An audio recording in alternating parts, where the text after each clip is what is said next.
It's the show of the week.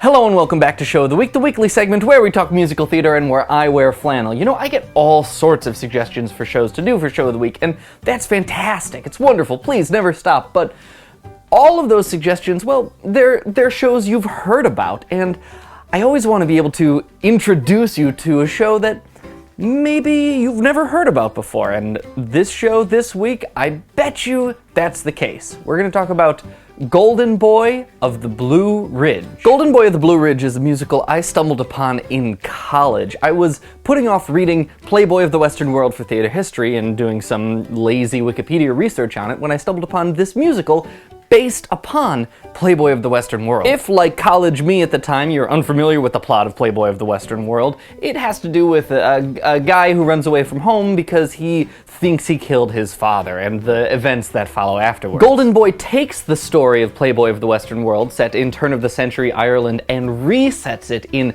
1930s Appalachia. We're talking moonshine, lawlessness, country bumpkins, and a hell of a lot of bluegrass. Yeah! Bluegrass music in a musical. Never heard that before, right?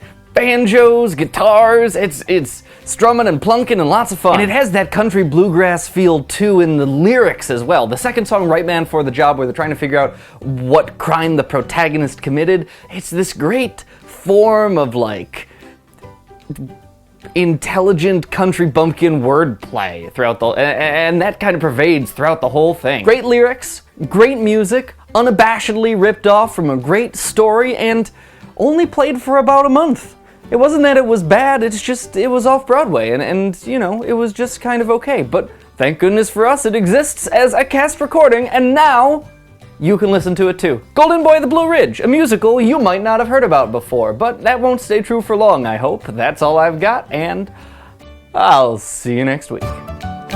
I think one of the reasons it might not have been so successful, I had a college professor who called this the Rosencrantz and Guildenstern are dead phenomenon. If you have a title of a show over a certain length, it becomes really difficult to market that show, because we still live in a world where old people have to dial a telephone number and say the name for a show, and if I don't know how to say Rosencrantz and Guildenstern are dead, or if I'm going to struggle through saying a funny thing happened on the way to the forum, or if I can't remember the title, Golden Boy of the Blue Ridge, then it just kind of makes it more difficult to sell tickets. So, if you're naming your show, name it something short, like Hair, or Hamilton, or Company. See?